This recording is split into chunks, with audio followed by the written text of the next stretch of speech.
You memorize the vocabulary, right? You apply the grammar rules perfectly, and you form this technically flawless sentence in your head. Right, like a formula. Exactly.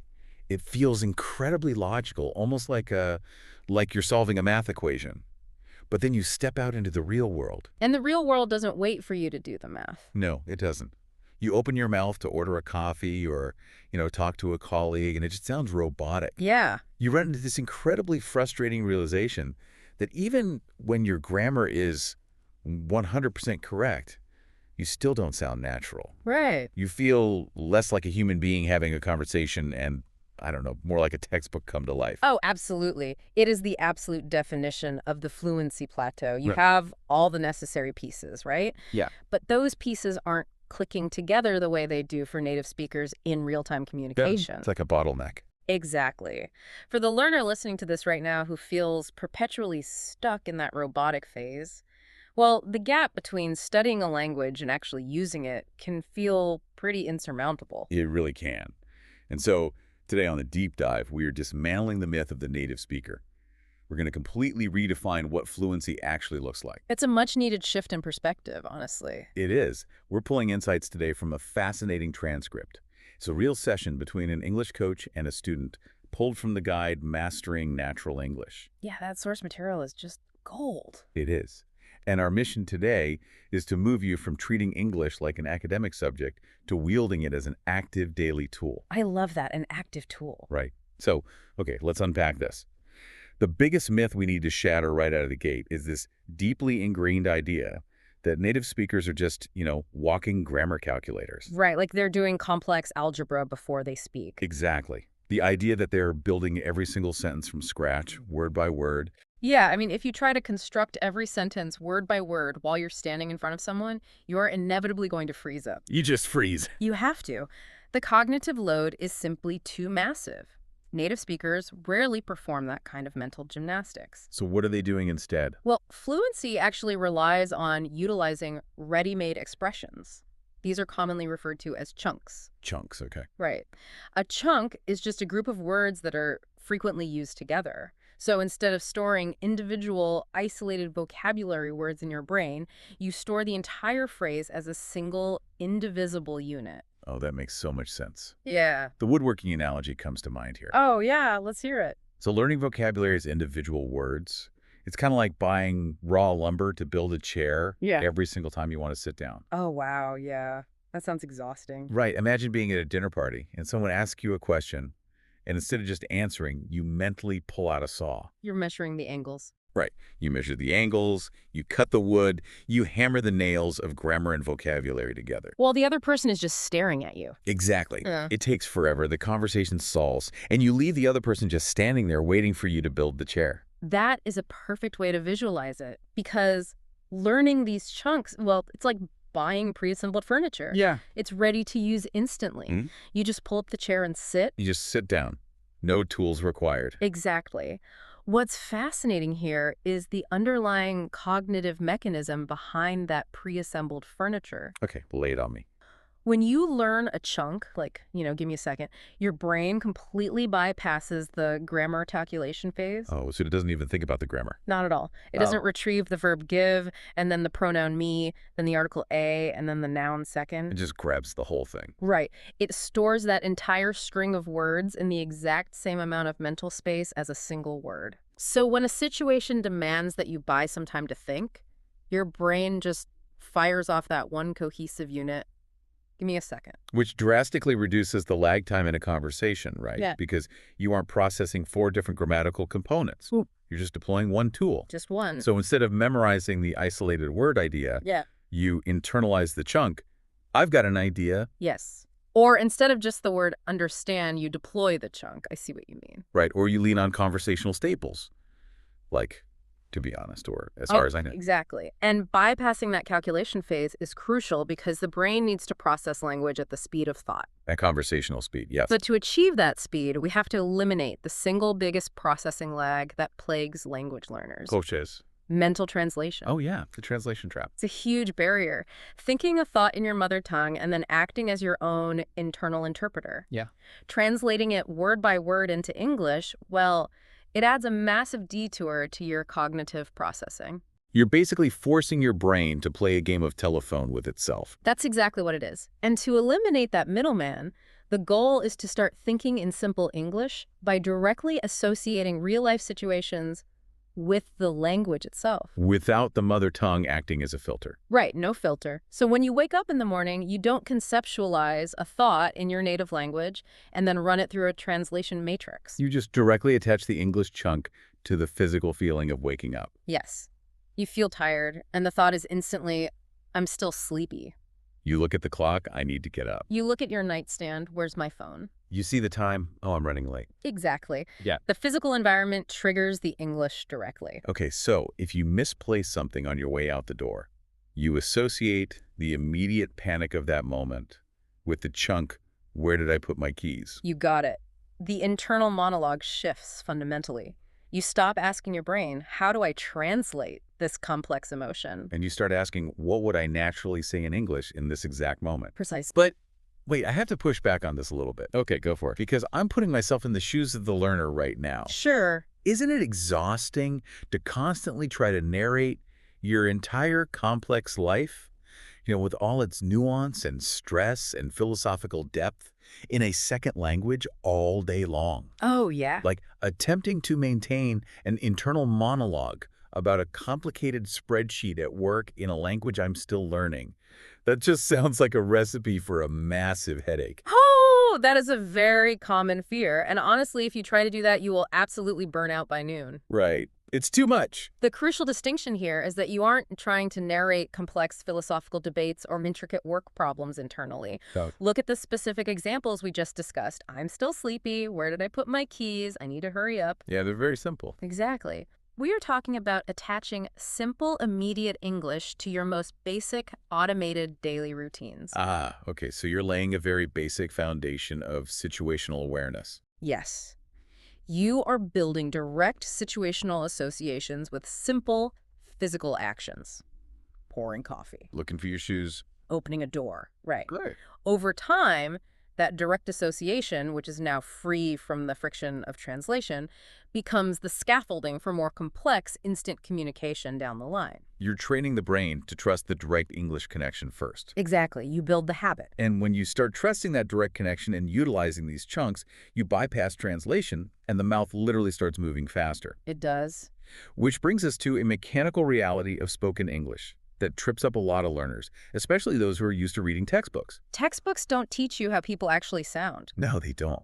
Spoken conversational English There's- physically sounds different, primarily through the heavy use of contractions. Right. Native speakers rarely enunciate, I am going to. They say, I'm gonna. Exactly. I want to becomes I wanna. I have to becomes I've gotta. And the reason for this isn't just about sounding informal or cool. Yeah. No, it's about the physical mechanics of speech. The human mouth seeks the most efficient path of least resistance when speaking quickly. That makes sense. Think about it. The tongue has to travel from the roof of the mouth to the bottom to hit certain consonants. Right, it's a physical movement. When you string words together at conversational speed, enunciating every single syllable requires physical effort that disrupts the natural airflow. Oh, wow. So contractions like gonna and wanna are simply the aerodynamics of the human mouth. It's just finding the most efficient way to expel breath while still conveying meaning. The aerodynamics of the mouth. I love that. It's important to note the caveat here, though. Definitely. In formal written English, like if you're writing an essay or a professional email, you absolutely avoid informal forms like gonna and wanna. Yes, keep those out of your cover letters. Exactly. But in casual conversation, attempting to enunciate every single word actually makes you sound less natural. It really does. It makes the listener feel like they're being spoken to by a news anchor rather than a friend. Right, because speed isn't the goal. Naturalness and physical ease are the goals. Yeah. But this pursuit of naturalness inevitably leads learners to worry about their pronunciation, and specifically, their accent. This is a huge anxiety for people. The student in our source material actually admits a deep anxiety about having a noticeable Indian accent while speaking English. It's a very real fear for many learners. But here's where it gets really interesting, because the advice given to that student is a radical departure from traditional language instruction. It is. The coach explicitly tells the student that having an Indian accent or really any native accent, is not a problem to be fixed. Right, it's not a defect. Exactly. So many language programs sell the illusion that fluency means erasing your identity until you sound like you were born in London or New York. Which is just not true. The goal of natural fluency is clear communication, not adopting a completely new cultural identity. So if we aren't trying to erase the accent, what are we focusing on? Well, instead of obsessing over the shape of your vowels to hide your accent, the focus should shift entirely to rhythm and stress. Rhythm and stress. Yes. English is a stress-timed language. It possesses a very specific natural musicality. It is not flat and monotone. We punch up certain words, right? Exactly. We punch up certain words to convey meaning, while other words just kind of shrink into the background. Okay, give me an example. So if you say, I really want to learn English, the physical volume and pitch raise on the word really. I really want to learn English, yeah. Right. Or if you ask, what are you doing? The emphasis slams onto the action, doing. What are you doing? Exactly. Mastering which words are structurally strong and which become weaker dictates fluency far more than where you place your tongue for a specific vowel sound. Okay, so to master that specific musicality, you need a training method that goes beyond reading a book. Definitely. Which brings up the ultimate secret weapon for mastering rhythm, and that is shadowing. Shadowing is incredibly powerful. It's the practice of listening to a native speaker and repeating what they say almost simultaneously, like a split second behind them. Right. You aren't just reciting the vocabulary. No, you are attempting to perfectly mimic their rhythm, their pauses, the rise and fall of their pitch, and even their breath. If we connect this to the bigger picture, shadowing takes language out of the realm of the intellectual and moves it firmly into the physical. It's a physical workout. Yes. Staring at a transcript is an intellectual exercise, right? Your brain is processing data.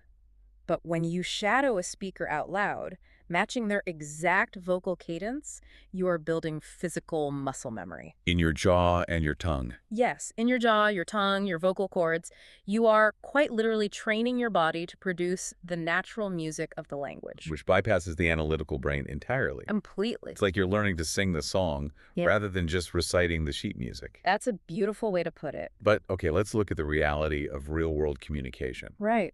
Things go wrong. They always do. Yeah. You have the rhythm down, your muscle memory's firing, you're using your chunks, the conversation is flowing, and suddenly you hit a massive speed bump. Oh, no.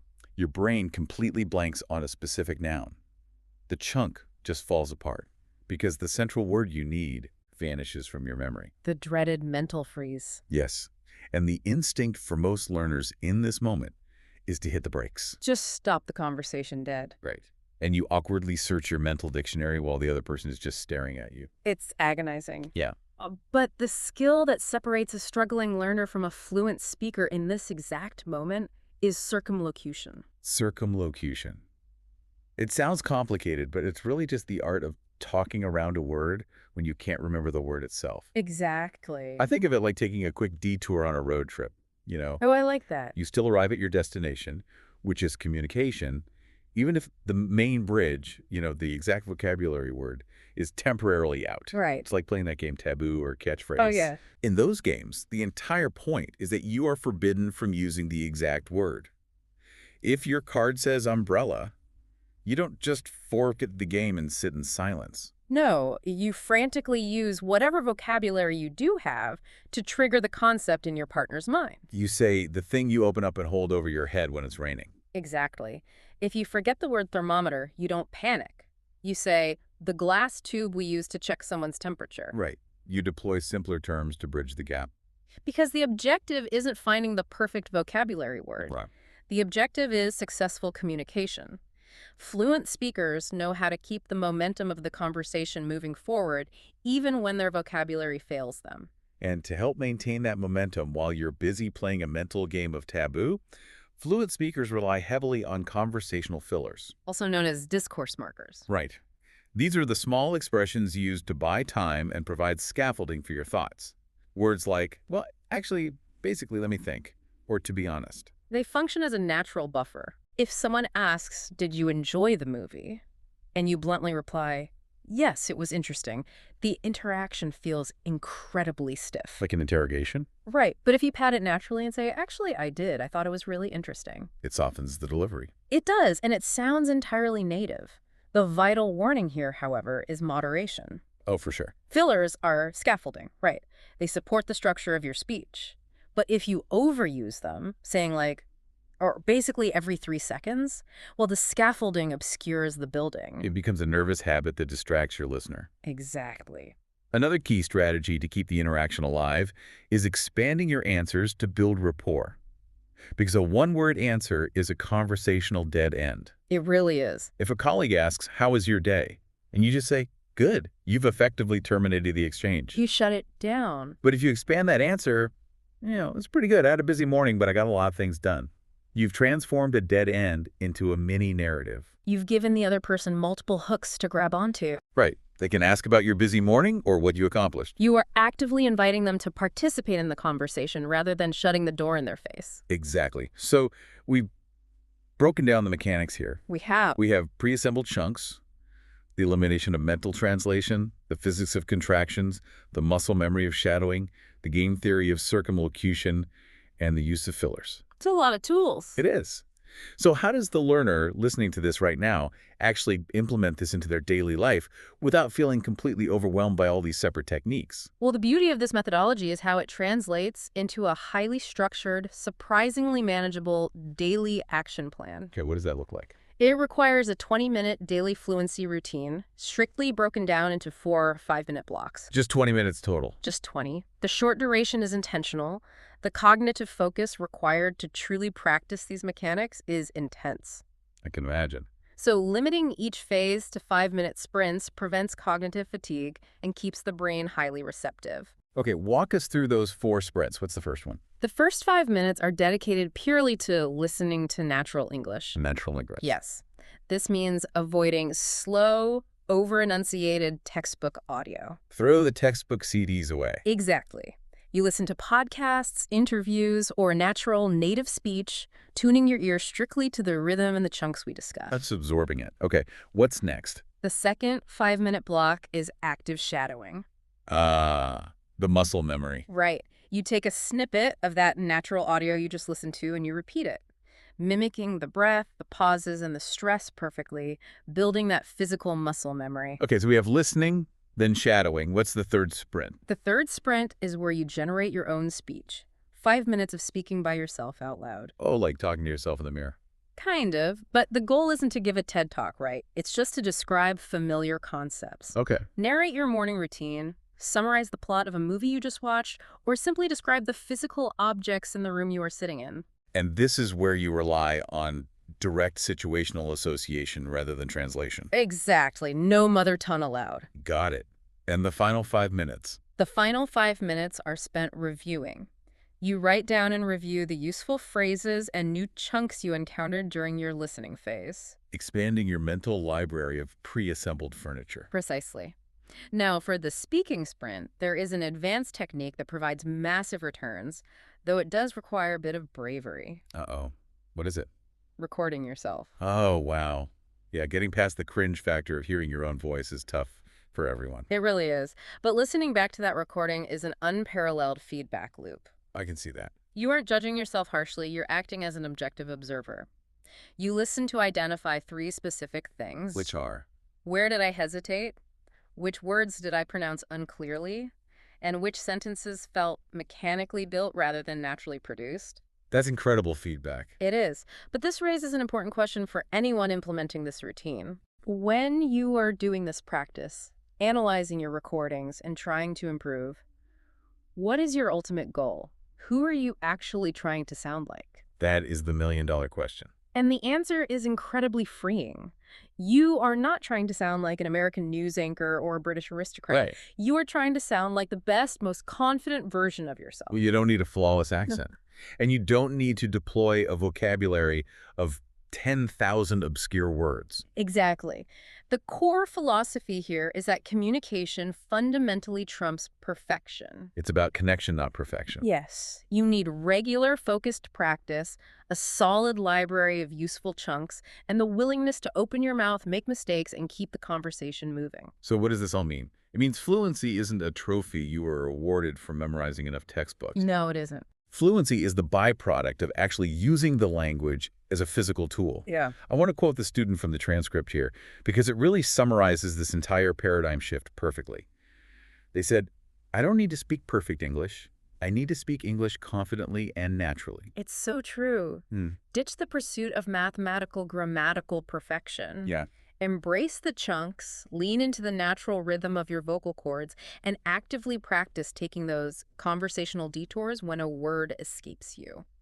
We've covered the complete roadmap today, from dismantling the translation filter to the aerodynamics of contractions and a 20-minute cognitive sprint to tie it all together. It's a lot, but it's very actionable. It is. But before we wrap up this deep dive, I want to leave you with one final thought to mull over, specifically regarding that idea of forgetting words. Okay. The methodology we discussed places a huge emphasis on using circumlocution and fillers when your brain blanks on a noun. It reminds us that keeping the conversation alive matters more than finding the perfect vocabulary word. Right, describing the umbrella rather than getting stuck on the word umbrella. Exactly. But consider this. Native speakers themselves constantly forget words mid-sentence. Oh, all the time. We do it all day long in our mother tongues.